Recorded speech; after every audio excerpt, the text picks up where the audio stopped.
तो आज हम करेंगे प्रश्नावली 13.3 का पहला और दूसरा प्रश्न। इससे पहले हमने प्रश्नावली 13.2 पूरी कंप्लीट कर ली है और उसे समझ भी लिया है।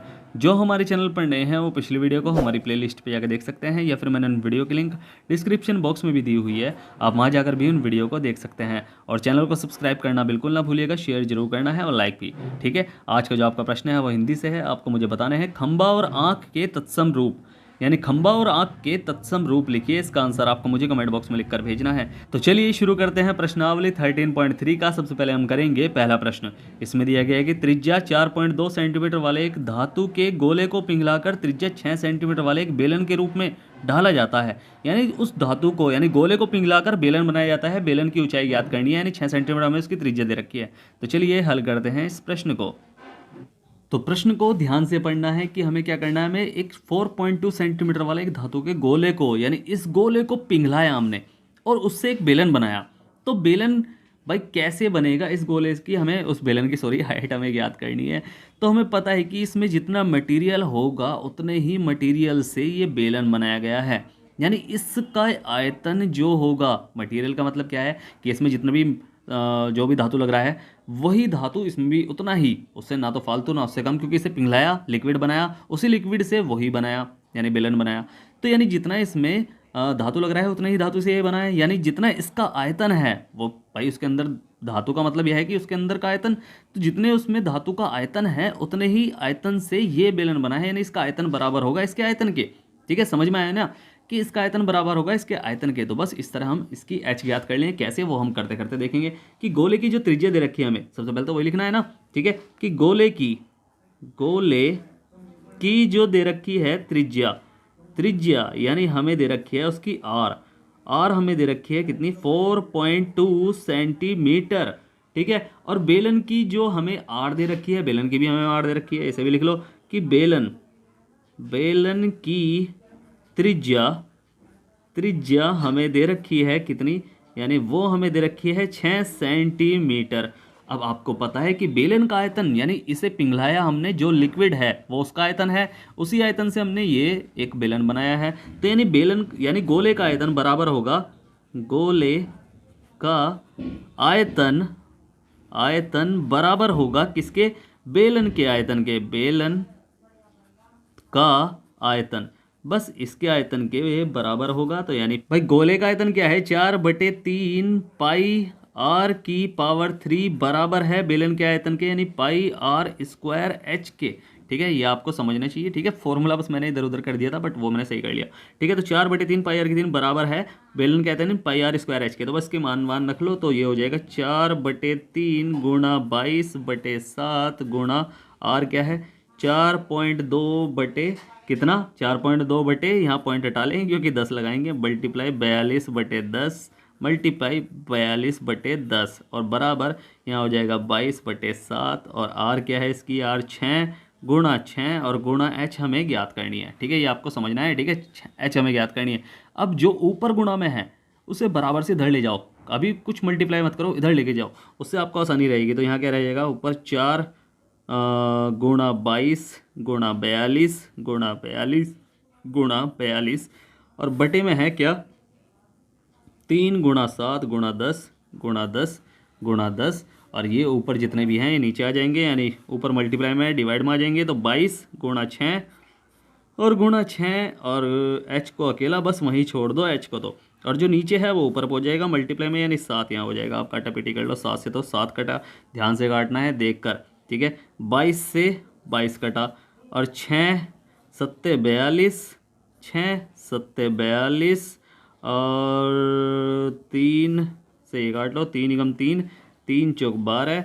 अब जब क्या क्या बचा, 4 7 7 और 14, ये तो बचा है ना, 4 7 7 और 14, और तो कुछ बचिंदा और बटे में जो है ना मैंने ये छोड़ रखे हैं ताकि पॉइंट में हम आराम से बना सकें। ठीक है, तो जब ऊपर की आपस में मल्टीप्लाई करेंगे तो मैं सीधा आंसर बता रहा हूँ कि आंसर आएगा हमारा 2744 बटे में रह जाएगा क्या, 1000, यानी एच हमारा ये होगा। अब इसे पॉइंट में अगर हम बनाएंगे तो पॉइंट में हमारा बनेगा क्या, 1 2 3 संख्या वाला पॉइंट, 1 2 3 संख्या वाला पॉइंट, यानी 2.744 क्या है ये भाई, सेंटीमीटर में है तो सेंटीमीटर में निकलेगा।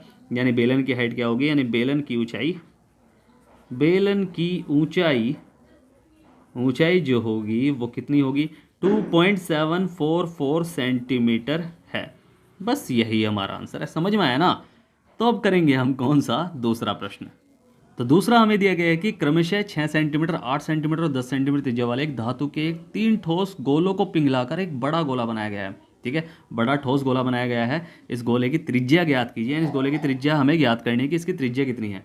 तो सेम पिछले प्रश्न की तरह है, इन तीनों गोलों को पिघलाया है। पिघलाया है तो इनके आयतन को हमने पिघलाया है और उसी आयतन का एक बड़ा गोला बनाया है। तो यानी इन तीनों गोलों के आयतन का योग ही, यानी इन तीनों गोलों के आयतन को मिलाकर जो टोटल आयतन आएगा ना, वही इस बड़े गोले का आयतन है। उससे हम आर ज्ञात कर लेंगे। अब वो कैसे करेंगे, जो हमें दिया है पहले तो वो लिख लो आप। ठीक है, क्या दिया गया है हमें, हमें दिया है, इसे लिख लो आप। दिया है क्या दिया गया है कि तीनों गोले की त्रिज्याएं, तीनों गोले की त्रिज्याएं यानी आर हमें दे रखी है क्या, एक तो 6 सेंटीमीटर, इसे R1 कर लो। ठीक, R1 6 सेंटीमीटर, R2 हमें दे रखी है 8 सेंटीमीटर और R3 यानी तीसरे नंबर की R हमें दे रखी है कितनी, 10 सेंटीमीटर। 10 सेंटीमीटर।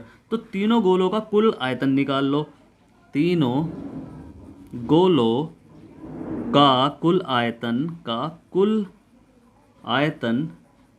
आयतन बराबर, यानी कुल का मतलब यानी तीनों को आयतनों को हम प्लस करेंगे। तो यानी मैं सीधा पहले फॉर्मूला लिख लेते हैं, 4/3 पाई R1 की 3 और प्लस 4/3 पाई R2 की पावर 3, क्योंकि R है बाई 2 दूसरे त्रिज्या, और प्लस 4/3 पाई R3 की 3। ठीक है, तो ऐसे कर लेंगे हम। अब बस इसे कर लेंगे हम सॉल्व। तो जो मान रख लो बस, 4/3 गुणा पाई का मान, एक काम करो शुरुआत में पाई ही रख लो। ठीक है, पाई ही रख लो क्योंकि बहुत बड़ी कैलकुलेशन हो जाएगी फिर। ठीक है, तो पाई आर क्या है, 6 गुणा 6 प्लस 4/3, यहाँ भी पाई रख लो अभी। और ये आर क्या है, 8 गुणा 8। ठीक है, और प्लस 4/3 पाई यहाँ भी रख लो ऐसे ही, गुणा पाई और गुणा 10 और बस इसे कर लो सॉल्व। तो जब हम इसकी कैलकुलेशन करेंगे, 6 6 36, 36 छिंग 216 होता है, और 216 की जब हम 4 में गुणा करेंगे तो ये आएगा हमारा आपका आएगा ये 864 और पाई और बटे में 3, 864 पाई बटे 3, और यहाँ हो जाएगा क्या, 8 8 64, 64 8 500।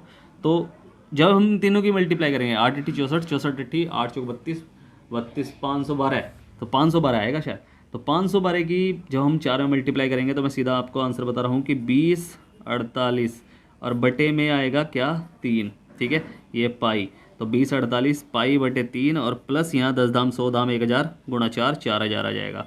4000 बटे 3 पाई, इसके पास ही पाई है। अब बस इसे हम कर लेंगे सॉल्व। तो ये हो जाएगा, एलसीएम आएगा 3, जोड़ लो तीनों को, 864 और प्लस 20 48, ये पाई है इनके पास यानी एक्स समझ लो इन्हें, और प्लस 4000 पाई।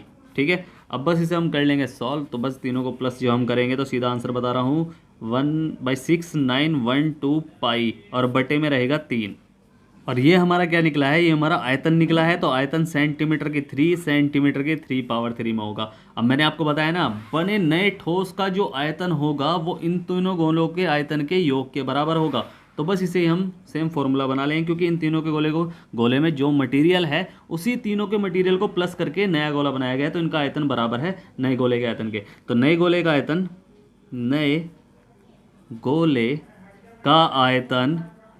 आयतन बराबर है तीनों गोलों के आयतन के।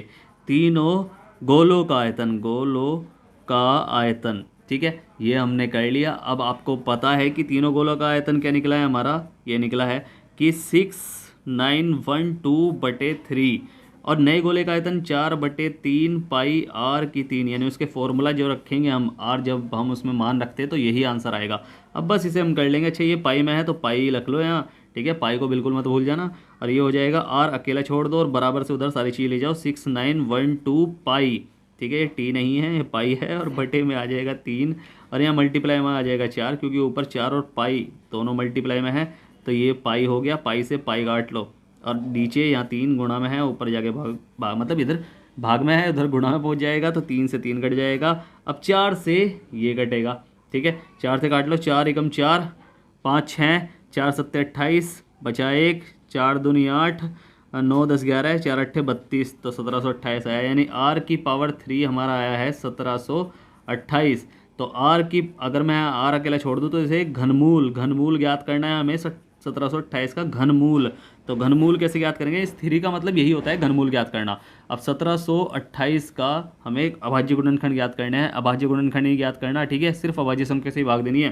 तो 2 से, तो 2 पहली अभाज्य संख्या है, अगर कट रहा है तो काट लो, 2 8 16 और 2 8 16 और 2 6 12 और 2 चौक 8, ठीक है। फिर 2 से 2 चौक 8, 2 3 6 और 2 दूनी 4, फिर 2 से 2 दूनी 4, 2 एकम 2 और 2 6 12, फिर 2 से, फिर 2 एकम 2, 2 0 0, 2 8 16, यहाँ जीरो लगाइए क्योंकि दो संख्या, एक संख्या उतारी थी वो नहीं चल रही थी उस पर, इसलिए दूसरी संख्या उतारी, भाग करके देख लेना, ठीक है। फिर 2 से कटेगा 2 पंजे 10 और 2 चौक 8, फिर 2 से कटेगा 2 दूनी 4 और 2 सत्ते 14, फिर 3 से कटेगा 3 9 27, फिर 3 से कटेगा 3 3 9, फिर 3 से कटेगा 3 एकम 3, ठीक है। तो हमारे क्या बन गया है, जोड़े बना लो। यहाँ 3 का मतलब है 3 3 जोड़े बनाने हैं, घनमूल का मतलब 3 3 जोड़े बनाने हैं, 3 इसके बन गए, 3 इसके बन गए और 3 ये वाले बन गए। तो 2 इसका ले लिया, 2 इसका ले लिया और ये 3 ले लिया, 3 दूनी 6, 6 दूनी 12, तो यानी आर हमारी निकल के आई है 12 सेंटीमीटर, ठीक है। बस यही हमारा आंसर है, ठीक है।